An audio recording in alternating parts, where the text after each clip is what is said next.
Sumainyo ang kapayapaan o kay buti ng Ama, kay sarap namnamin ang pagmamahalang dulot niya. Tuwirang nasa niya'y pagkakaisay masilayan.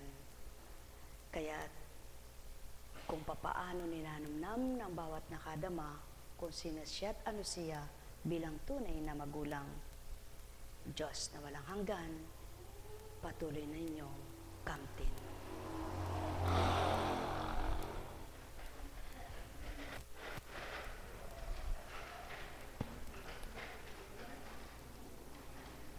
Ang daming biyaya ng tao. Mula pa sa pananaw, sa pandinig, sa tinig, sa panlasa, sa paggalaw.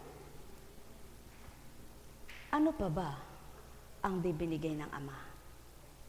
Biyayang pang-material, biyayang pang-espiritual, biyayang katauhan, biyayang pangkaligtasan. Ano nga ba ang kulang? Mayroon ba? Wala. Kung tuwirang siya'y kinikilala, lahat na yao'y masusumpungan niyong suriin, mapagnanaisin niyong pagnilayan.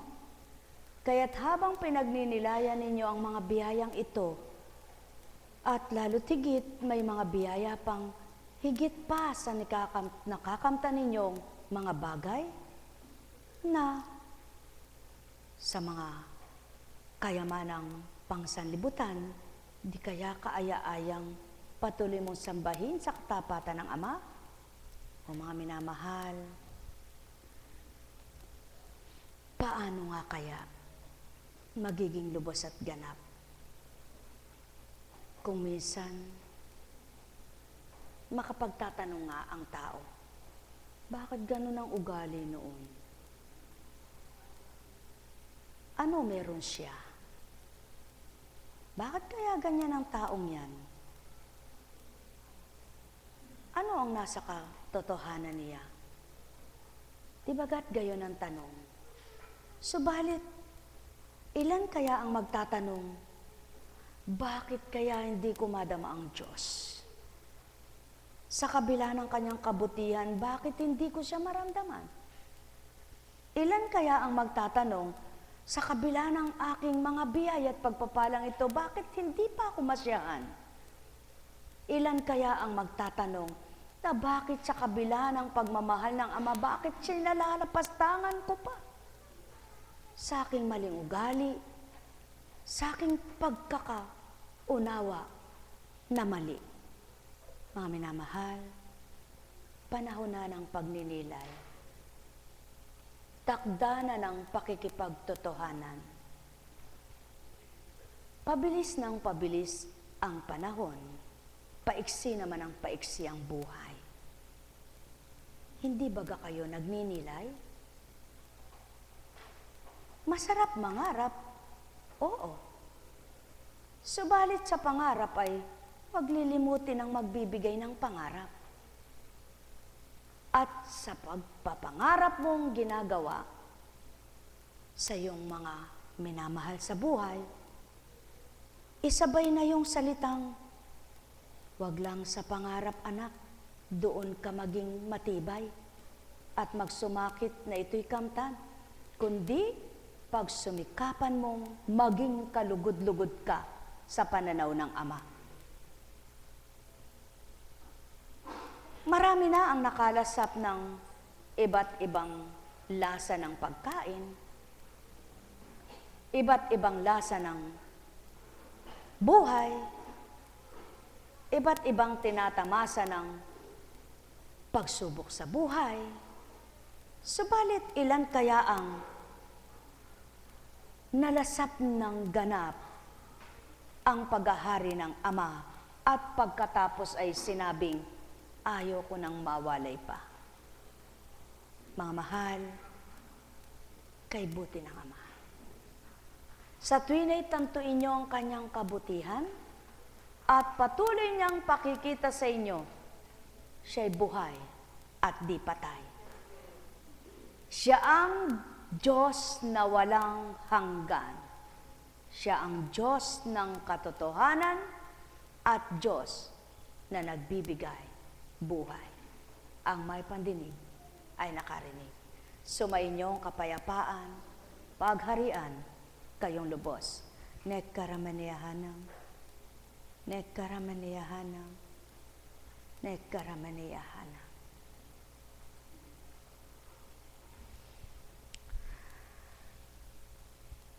Kaya't mula sa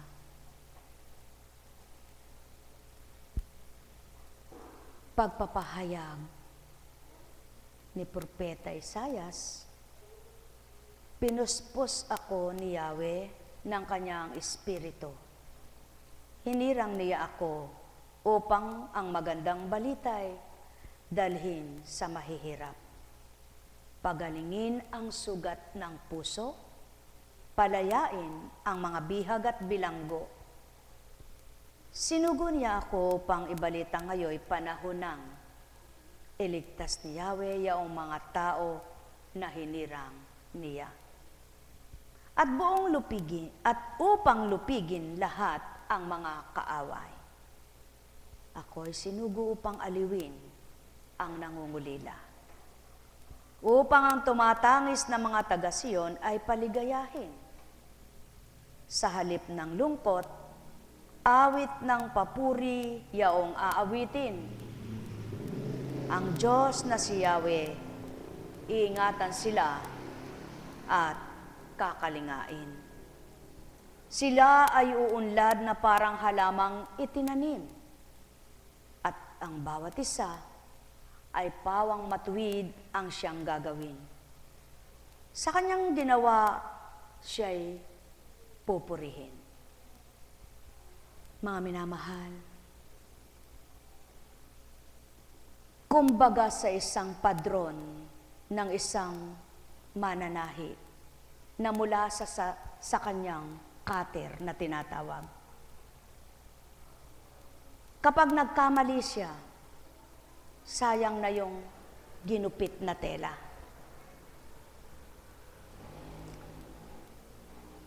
Hindi na maaring ibahin pa kung kulang na ang sukat niya.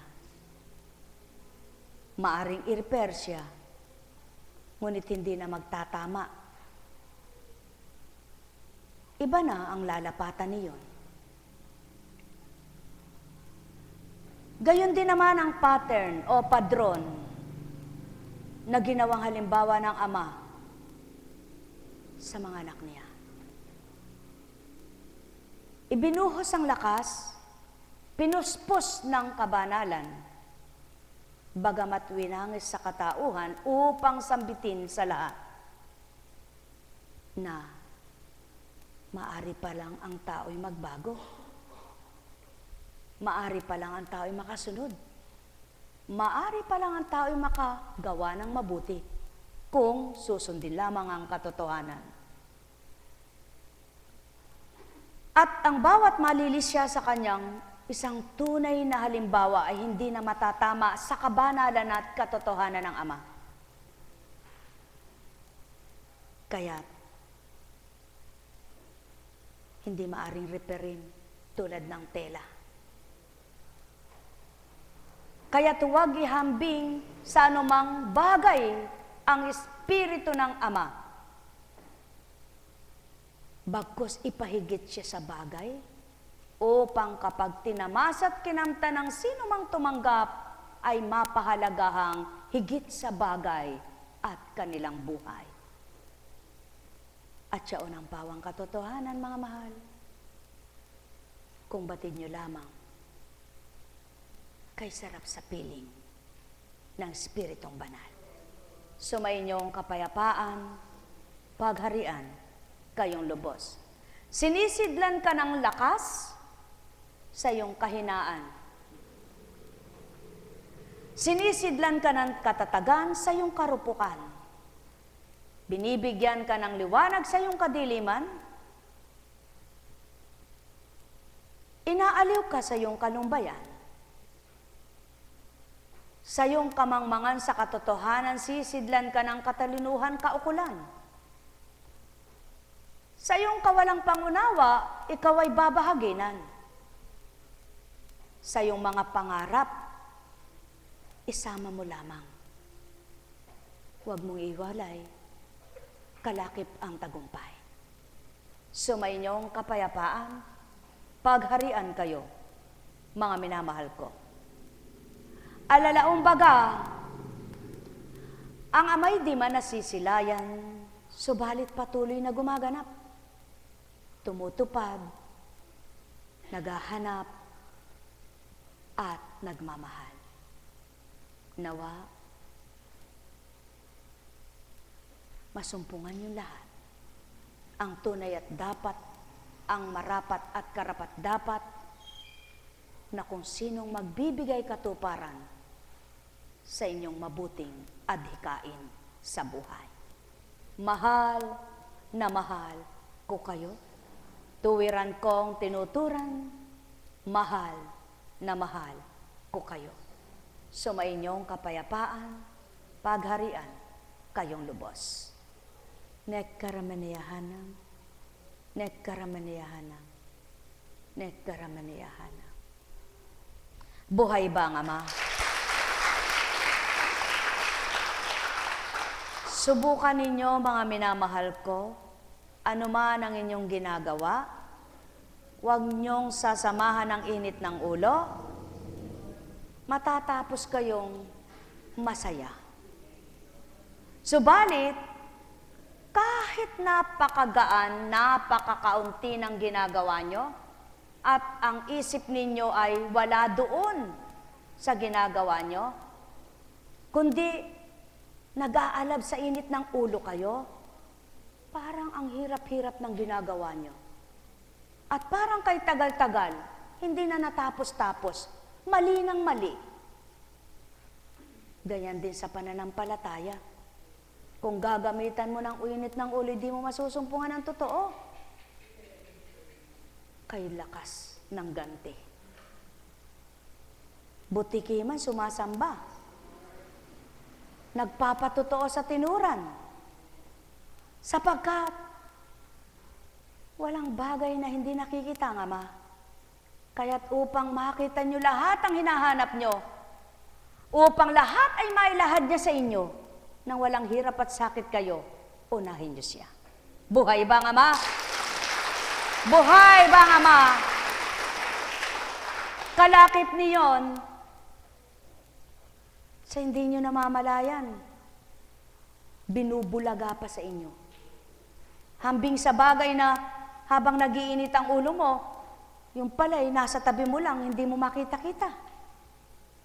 Sapagkat binabaliswag mo lahat, natabunan.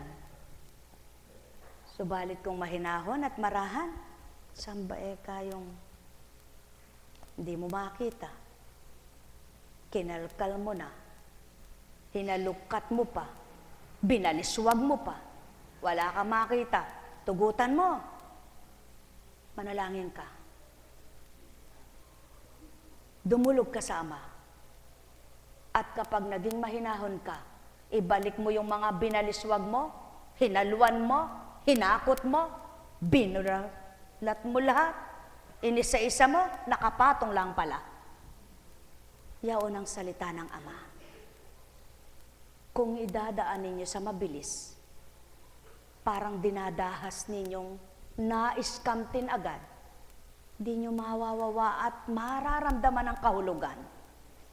Ngunit himay-himayin ninyo, limi-limiin nyo, bulay-bulayin nyo, papasok sa buong bahagi ng katawan nyo, mararamdaman nyong kumikilos ang Espiritu Santo. Sa gayon, kayo mismong magsasabi, kasama nyo lang pala ang ligaya. Hindi pala nawawalay sa inyo ang saya. Nasa akin lang pala kapayapaan. Bakit hindi ko ito nasumpungan noon? Sapagkat nasa sanlibutan ka noon. Nasa katauhan ka't laman noon. Subalit nang ibinigay mo ang sarili mo sa Ama, pinagkatiwala mo at hinandog mo sa Kanya, siya ang kumilos para sa iyo. Hindi ka nag-iisa. Sa tuwing tandaan, kasama mo siya. Anak ka niya, sino ka man. Lahat kayo'y anak ng Ama. Nagkaramanayahanang, nagkaramanayahanang, nagkaramanayahanang. Ang lakas ay sama, ang karupukan at kalampahan ay di kanya. Kaya't kung ang katatagan ay sumasayo, pagtibayin mo pang loob mong sa kanya kamanahan at tagumpay, pasisilay niya sa iyo. Mahal na mahal ko kayo. Sumayinyong kapayapaan, pagharian, kayong lubos. Nagkaramanayahanang, nagkaramanayahanang, nagkaramanayahanang. Buhay bang Ama?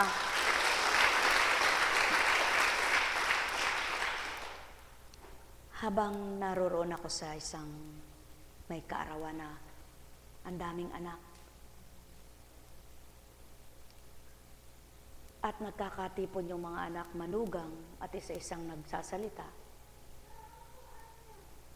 nangungusap ang Espiritu. Anak, bakit sila naisadyad? Bakit sila'y nakapag-aral? May determinasyon ng magulang. Masipag, may pagbabata, may pagtitis. Noong unang panahon, walang kontrol ang tao. Kung ilan ang maging anak, sulong lang sila. Subalit, ang mga tao ngayon, mga anak nila noon, bakit buhay pa rin naman at maraming nabubuhay ng maganda ang buhay? Sulong pagnilayan mo, anak. Yung mga nagkokontrol ng anak, isa, dalawa ang anak na gusto nila. Nakamtan ba nila lahat ang pangarap? Parehas lang anak ng marami ang anak. Sapagkat hindi sa kanilang kapalaran nilang nagtuudyok at nagtatakda sa akin. Kaya lang, katwiran ng tao'y katwiran niya. Sapagkat sasabihin, mahirap ang buhay, kailangan dalawa lamang. Ang tanong, yung dalawa ba ang anak? Gumanda ang buhay? Ang kakainin ng 10 at kakainin ng 3 anak, kapag ako ang kasama nila, parehas lang. Ngunit kahit na kakaunti sila at ang kasama ng 10 ay ako, masigit na mabubusog ang 10 kaysa sa 2. Ngayon, kaya lamang hindi nila madamayan kung mayroon sila. Mayaman sila. Sagana sila. Kaya din nila mararamdaman. Ngunit, kung mahirap silang tulad nitong 10, hindi pa rin sila magiging masaya. O sulong anak, sanang ligaya. Sa bagay ba o sa akin? Sa inyo po. Kung magkagayon anak, bakit di ako mahanap ng iba? Bakit di nila ako kilalanin? Bakit nila ako hindi panahanin? Ama, kayo pong nakababatid niyan. Bilang tao'y wala po akong itutugon. Ngunit ang Espiritu mo'y batid lahat. Pawang katotohanan, anak. Sapagkat wala ka maisasagot sa aking tanong, maliban turuan kita ng anong marapat. Kaya't yan ang patuloy mong gawin, anak. Hintayin mo ang pagtuturo ko. Huwag kang manahan sa sarili mo. Buhay bang Ama?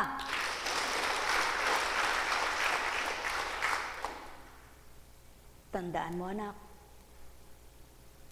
Pagsumikapan man ang pagsumikapan, kundi guhit ng palad, hindi mahahawakan. Subalit, lisyaan man ang lisyaan ng kapwa, at tanggihan man ang tanggihan ng kapwa, kung kaukulan ako magbibigay. Di sinsanay, hindi ko na pinatalayang banal na salita na yan. ng walang pagbasihan. Subalit nang dahil gusto ko'y maging padron ninyo ang katotohanan ko mula sa simula, dapat niyong pagnilayan. Kaya, ang sa akin nananahan at nanghahawakan sa akin salita, kung magkaminsan man ay nahihirapan sa palagay niya, sapagkat hindi pa niya natatamot nakakamtan ang aking kagustuhan, na ibigay ko yung takdang yaon. Kapag nagbataan na, kakamtin din niya. Mga mahal, minsan may magsasabing tao, ko kaya iniwanan ko di kami nagkaanak? O ba't yung maraming anak iniwanan din? Kaya iniwanan ko, lulumba-lumba na, wala na ekang figura. Bakit yung napaka-sexy at napakaganda iniwanan? Napaka nga naman anak ng tao, ano? Yan anak ang totoo. Alam mo anak, ang salita ng tao'y kinasusuklaman ko. Subalit, ang salita ko kapag nanahan sa sino mang tao, kalulugdan ko. Buhay ba ang Ama? Yan ang pawang totoo. Magnilay kayo kung mali ang tao o ang Ama ang mali. Magbulay din kayo kung tinuran ay mali o ang tao ang mali. Mga mahal, sadyang ang tawang sa tuwin ay mali at ang Ama'y di magkakamali. Kaya ilagak sa Kanya ang pinahiram at ipagkatiwala sa Kanya ang pinagkatiwala sa inyo. At siyang mangangasiwa, siyang mangangalaga. Mahal na mahal ko kayo. Tuwiran kong tinuturan. Mahal na mahal ko kayo. Nekaramanayahana. Nekaramanayahana. Nekaramanayahana. Kaya't pinahiram ka ba ng ganda? Pasalamatan mo ang Ama. Pinahiram ka ba ng lakas? Papurihan mo siya. Pinahiram ka ba ng talino? Huwag kang hiwalay sa Kanya. Pinahiram ka ba ng kayamanang panglupa? Aba, sa tuwin ay alalahanin mo. Sang iglap kaya niyang bawiin ang gusto niya, kaya't tawagin mo siya sa tuwin at makipagtig. Panan ka ng may gala at katotohanan. Gagawin niya sa iyo ang tuwirang kanyang kabanalan at kabutihan na di namamatay. Nekaramanayahana, nekaramanayahana, nekaramanayahana. Buhay ba ang Ama? Buhay po ba ang Diyos? Tapat po ba siya? Totoo po ba siya? Yan ang pawang katotohanan, sapagkat kung ang Ama ay totoo, ang tao ay totoo, di totoo ang Espiritu Santo. Kapag ang Ama lang ang totoo at ang tao ay hindi, wala ang Espiritu. Tama po ba? O sige, suriin yung lahat kung paano ang dapat. Ang sabi nga ay ito,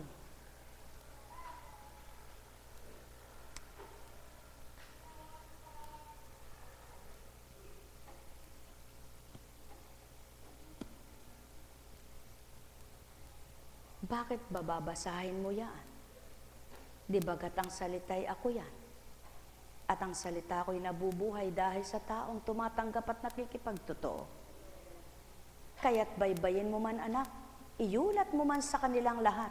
Kung di nila tatanggapin, walang magaganap na mainam. Kaya't ang marapat sa kanila'y may lahad sa isip, tanggapin at isabuhay.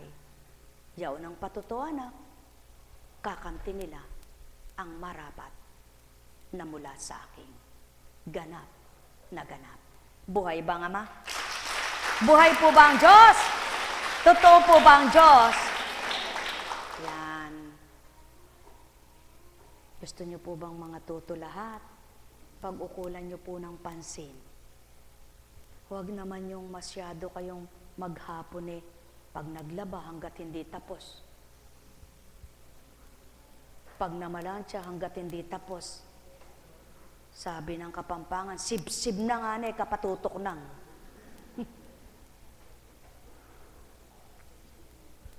Alam niyo po, pag nasa pagkatawa ko, hindi ko alam sabihin yung Kapampangan man ako. Subalit kapag sinabi ng Espiritu, ano baka ako yung sib-sib na yun? Parang sib-sib hindi ko. Ang ibig po palang sabihin nun, gabing-gabi na. Parang di ka abutan ng bukas, di ka pa tumitigil. Ano? Abay, totoong-totoo po yan pag nasa pagkatao tayo. Aminin po natin, ako, inaamin ko. Ewan ko kayo. Ako, aminado. Pag nasa pagkatawa ko, pag mo akong sasabihin, tapos na, hindi ka, pag sinimulan ko ako, tatapusin ko. Ganon ang katwiran, di bahala ka, Eka. Bahala nga ako. Paiwanan ka, Eka, hindi mag-isa ka, tinaantok na ako, Eka. Sino kawawa? Dinignan mo, di gulo na yon. Ba't nga naman pati yung gusto nang matulog ay pipigilin mo, ikaw na lang. Yan ang buhay ng tao sa mundong ito. Gusto niya, kapag habang gumagawa siya, pati yung ayaw na isigi pa. Abay, hindi mo naman kasing katawan yun. At hindi mo naman kasing lakas yun. Gusto mo'y mapare sa iyo. Yan ang away sa mundo. Ang gusto ng tao kung ano ginagawa niya, tularan nung gumagawa na yun. Abay, hindi. Susuriin mo yung kakayahan nang ginagawan mo ng tularan ka, Eka. Kaya naman bilang Apo Kunching, hindi ko sinasabing tularan niyo ako. Sapagkat walang makatutulad kung hindi niyo gugustuhin. Ngunit kung gugustuhin niyo, kaya niyo rin. Ang alin na Apo Kunching? Yung magtibay. Hindi ko lang mapapangako yung pangangaral kung kaya niyo rin. Subalit, kapag ginusto ng amay, kaya niyo rin. Kaya walang hindi kakayanin ang sinuman. Tama po ba? Eto po ang usapan.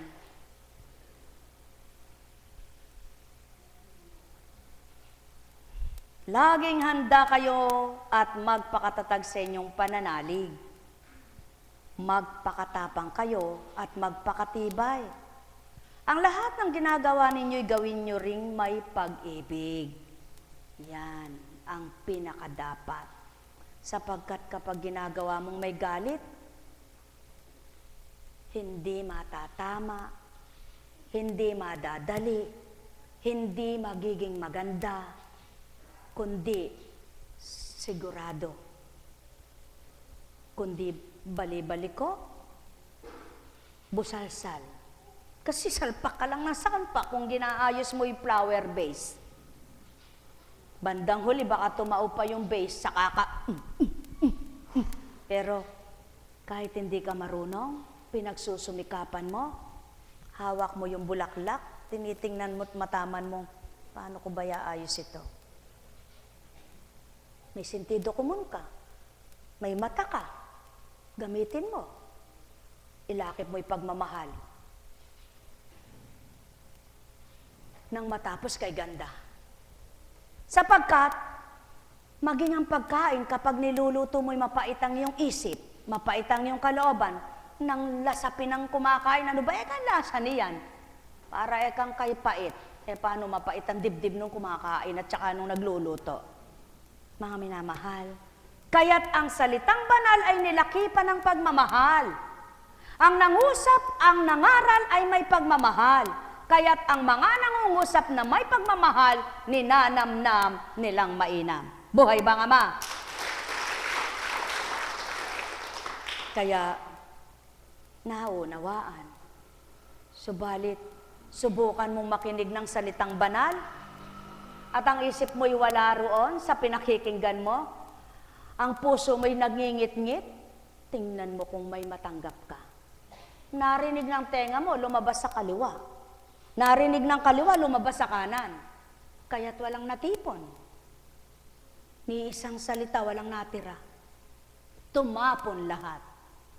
Ang nais ng Ama, para kayong nag-iimpok ng kayamanan ninyo. Gusto nyo'y miya't miya'y makapag-deposito sa bangko? At upang inyong malasap ang mga interes na kay sarap, gawin niyong maglagak ng may marapat at dapat.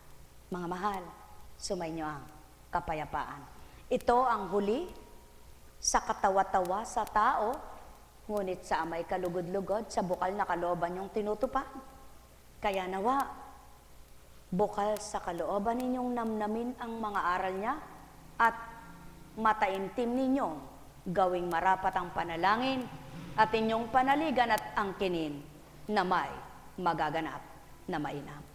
Tayo na po, mga mahal. Dito pa muna. Parte-parte, aba, malinamnam, ending ng ikasyam natin, malinamnam ang alay. At 5, sinadya ba ito ng tao?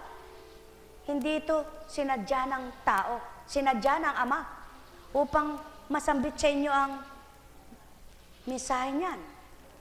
Anak, hinuhulma ko sa puso nyo ang linamnam at sarap ng malasap nyo, ang tamis ng aking pagmamahal. At kapag di kayo nag-alinlangan, lalasapin nyo ang sarap kung paano ako maglikom sa inyo ng kagalakan.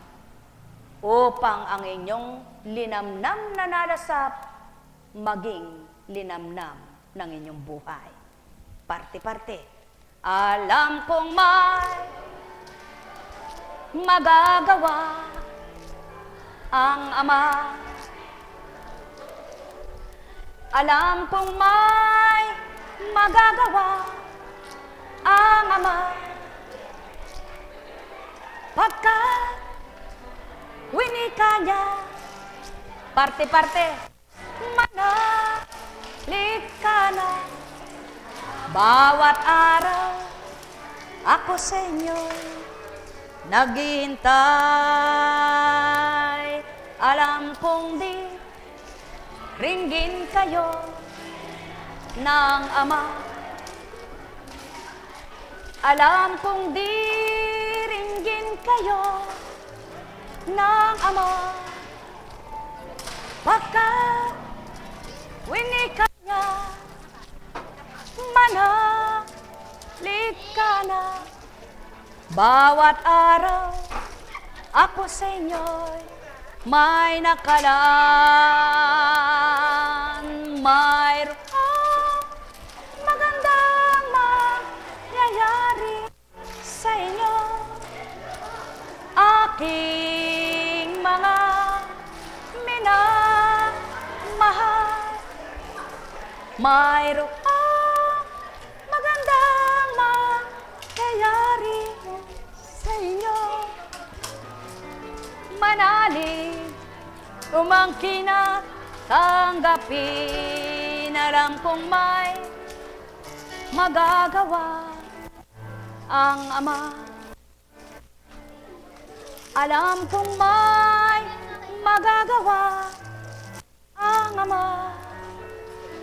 Pagkat winika niya, manalig ka na. Bawat araw, ako sa inyo may nakalaan. Mayroong magandang mangyayari sa inyo. Aking mga minamahal, mayroong magandang mangyayari sa inyo. Manalig, umangkin at tanggapin. Pagarian ka, anak. Kamtin mo ang tagumpay ng iyong buhay. Tayo na po.